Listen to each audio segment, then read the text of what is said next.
নাটোরের ঝলমলিয়া হাইওয়ে পুলিশের অধীনে রয়েছে 54 কিলোমিটার এবং রাজশাহী পুঠিয়ায় পবা হাইওয়ে পুলিশের অধীনে রয়েছে 10 কিলোমিটার মহাসড়ক। এই মহাসড়কগুলোতে নিয়মিত চলাচল করে অনুমোদনহীন লেগুনা, থ্রি হুইলার সহ 3 চাকার যানবাহন। তবে বিনা পয়সায় নয়, অভিযোগ রয়েছে গাড়ি চালাতে হাইওয়ে পুলিশের মাসিক চুক্তি লেগুনা প্রতি 2 থেকে 3 হাজার টাকা, আর সিএনজি ও 3 চাকার যানবাহনগুলোকে দিতে হয় 200 থেকে 300 টাকা। মাসের 25 থেকে 30 তারিখের মধ্যে এই টাকা পরিশোধ করতে হয় সমিতি সহ বিভিন্ন পন্থায়। কেউ বলেছে যে আমি পুলিশে মাংসি করেছি, যেখানে প্রশাসন ওরা অটোওয়ালারা ম্যানেজ করে ফেলাইছে, সেখানে আমি তো সাধারণ জনগণ, আমার তো কিছু করতে তো নেই। আমাদের এই মাংসিটা আপনার হচ্ছে যে মালিক সমিতি এটা দায় বহন করে, কিন্তু কত দেয় না দেয় এটা বলতে পারবো না। কিন্তু আমাদের চাঁদা মাথা ইদানিং কমে গেছে। এখন আপনার মনে করেন যে রাজশাহীতে ঢুকলে পারে 150 টাকা খরচ হয় প্রতিদিন। তো আপনার হচ্ছে যে অফিসের একটা স্লিপ কাটা লাগে, এই স্লিপ কাটলে গাড়ি চলবে, তাছাড়া গাড়ি মামলা খাবে। এটা আপনার বানেশ্বর থেকে ঘুরলে 50 টাকার স্লিপ, আর রাজশাহীতে ঢুকলে পারে আপনার একই জায়গায় এপার ওপার মাস্টারি আর স্লিপ হচ্ছে 100 টাকা, 150 টাকা একই জায়গায় লাগে। ভাড়া হোক বা না হোক গাড়ি নিয়ে গেলে দিতে হবে, আর না দিলে মনে করেন যে ওই গাড়িকে ইন্টিগ্রেট করে ফোন করে বলে দিল যে কোনো জায়গায় পুলিশে ধরে বিভ্রান্তি করে একটা মামলা টামলা খেলায় দেয়। যেরকম এর আগে আমরা এরকম শিকার হয়েছি যে অফিসের কথা অমান্য করে চলেছি, এর কারণে মনে করেন যে গাড়ির ডাম্পিং মামলা দিচ্ছে 10,000 টাকা। এখন আমার কাছে তো মামলা ভাঙানি বড় কঠিন একটা অবস্থা। মেলা অনুরোধ করি, একটা দরখাস্ত করি, মনে হয় 2,500 টাকা কমায় 7,500 মামলা ভাঙে। এখন মনে করেন যে 10 জন যে অবস্থায় চলে, আমারও সেই অবস্থা। কোনো রুল নিজের রুল করা যাবে না, ওরা যে রুল করে দিচ্ছে সেই রুলে চলতে হবে। এখন রোড খরচ 200 টাকা, মানে স্বাভাবিক 200 টাকা খরচ হয়। 200 টাকা খরচ করতে গেলেও দেখা যাচ্ছে যে হয়েছে না। 200 টাকাতে এটি স্লিপ কাটে, ওই আপনার রোডে চাঁদাবাজি মাস্টারে দাঁড়াইছে, এগুলানের খেয়ে দিতে দিতে আয়ো পুলিশের জ্বালা তো ওটি থাকে, স্বাভাবিক ওটি জ্বালা। ওটি আমার যাই হোক মালিক সমিতির থেকে ওটি দেখে, আমার কোনো সমস্যা হয় না। এখন প্রতিদিন ধরেন 100 টাকা করে স্লিপ কাটে, এই স্লিপের থেকে এখন কে ক্ষতি দেয় ওরা, আমরা এটা জানি না সঠিক। ভাড়া যদি না হয় তাও তো ওরা শুনবে না, কারণ স্লিপের টাকা আমাকে স্লিপের পরিশোধ করাই লাগবে। গাড়ি বার করলেই টাকা দেওয়া লাগবে, আমাকে ধরবে, হাইও পুলিশ আমাকে ধরবে।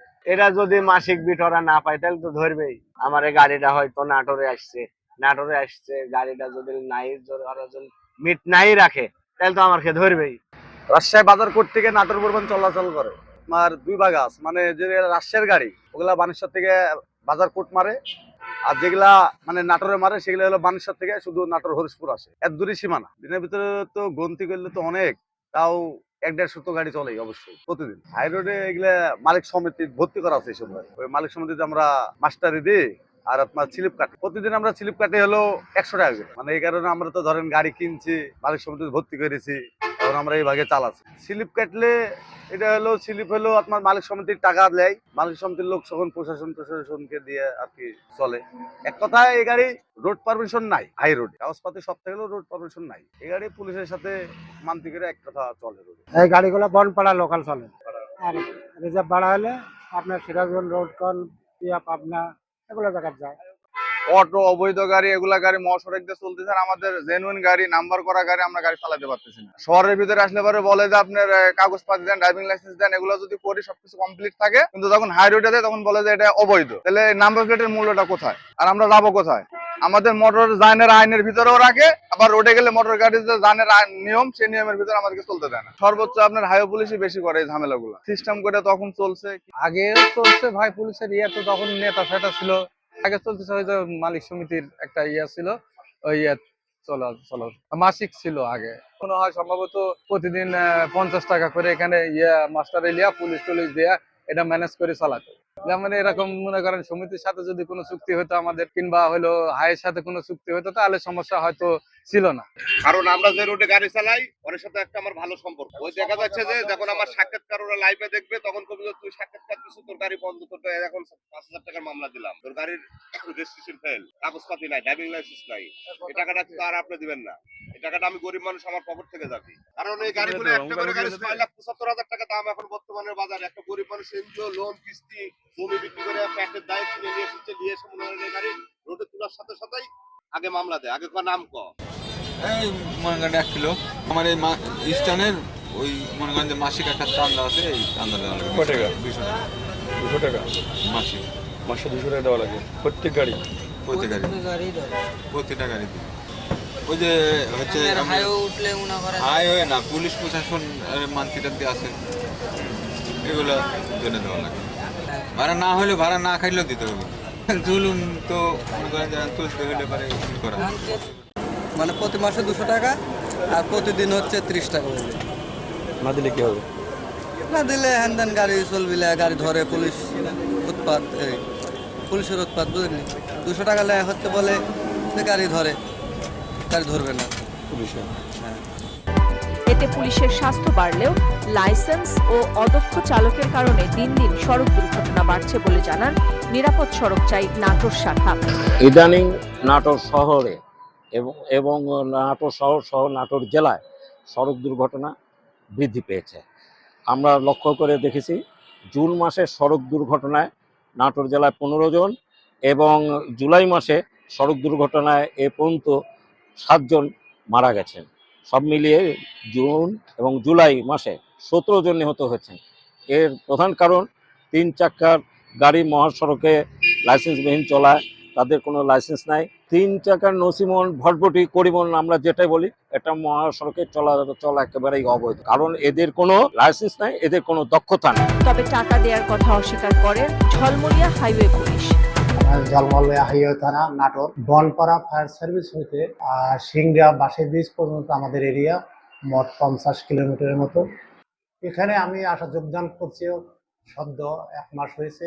আমার এরকম জানা নেই বা আমি এরকম যানবাহন বা 3 হুইলার সাথে আমার সাথে এই ধরনের কোনো কথা হয়নি, বা আমরা চেষ্টা করি যাতে যানবাহন 3 হুইলার যানবাহন রোডে না ওঠে, তার জন্য সবসময় আমরা অভিযান অব্যাহত আছে। তা যদি কাউকে পাওয়া যায় আইনে আওতায় প্রক্রিয়া ব্যবস্থা গ্রহণ করা হয়। এটা কোনো সত্য নয়, এটা কোনো সত্যতা নয়, আপনারা যাচাই বাছাই করে দেখতে পারেন, এটা কোনো সত্যতা নাই। শহর আগে গাড়ি সিএনজি অল কোনো গাড়ির সাথে আমার সাথে এরকম সত্যতা নাই, আপনারা এটা যাচাই বাছাই করতে পারেন। পুলিশের এ চাঁদাবাজির অভিযোগ, মহাসড়ক চাঁদাবাজির সুযোগ নেই বলে জানান পবা হাইওয়ের এই কর্মকর্তা। আমার পবা হাইওয়ে থানা এলাকা হচ্ছে 25 কিলোমিটারের মধ্যে। এর ভিতর নাটোর সদরের আছে মোটামুটি 8 থেকে 10 কিলোমিটার। আমরা এই 8-10 কিলোমিটারেও আমরা নিয়মিত চেকপোস্ট করি। আবার এই ধরনের কোনো চাঁদাবাজি করার কোনো সুযোগ নেই, হাইওয়েতে কোনোভাবে সুযোগ নেই। এগুলো বিষয়ে আমরা অবগতও নই। আপনারা যেহেতু বলছেন, তাহলে আমরা একটু যাচাই বাছাই করে দেখি এরা কারা করতেছে। ইনশাল্লাহ এই বিশেষ করে পবা হাইওয়ে থানার ভিতরে কোনো চাঁদাবাজি চলবে না, এটা ক্লিয়ার কথা। এই ধরনের কথা সত্য। হাইওয়ে পুলিশ টাকা নেয় না বলে বিশ্বাস অঞ্চলের সর্বোচ্চ কর্মকর্তার। রোড ভাড়া দেওয়ার কোনো সুযোগ আছে কিনা হাইওয়ে পুলিশের? অবশ্যই নাই। এটা তো কোনো কর্তৃপক্ষই এটাকে অনুমতি দিতে পারে না, কারণ এই বিষয়টাই তো অবৈধ। এখন পর্যন্ত আপনার এই সমস্ত অটো চলাচল রাস্তায় চলাচল করবার জন্য সরকার কোনো পারমিশনই দেয়নি। এর মধ্যে তো আর বৈধ অবৈধ প্রশ্ন তো বুঝতে পারছে, যেটা পারমিশনই নাই, সরকার তো লাইসেন্স দেয়নি, তাহলে তাদের রাস্তায় চলারই তো কোনো অধিকার নেই। তো এখন আপনি যেটা বললেন যে এর কাছ থেকে অবৈধ সুযোগ সুবিধা কেউ নিচ্ছে কিনা, এটা যদি কোনো প্রমাণ হয়, কর্তৃপক্ষের হাতে যদি ধরনের প্রমাণ হয়, অবশ্যই তার বিরুদ্ধে একটা কঠিনতম ব্যবস্থা নেওয়া হবে, এটা কোনো সন্দেহ নাই। আপনারা যদি আপনাদের কাছে কোনো প্রমাণ থাকে আপনারা অফিসিয়ালি দিবেন, অবশ্যই আমরা এই বিষয়ে কঠিনতম ব্যবস্থা নিব, এটি কোনো সন্দেহের অবকাশ নাই। মহাসড়কে শৃঙ্খলা ফেরাতে অবৈধ যানবাহন নিষিদ্ধ ও চাঁদাবাজি বন্ধ আবশ্যক বলে মনে করেন সচেতন নাগরিকরা। নিউজ ডেস্ক, সারা বাংলা।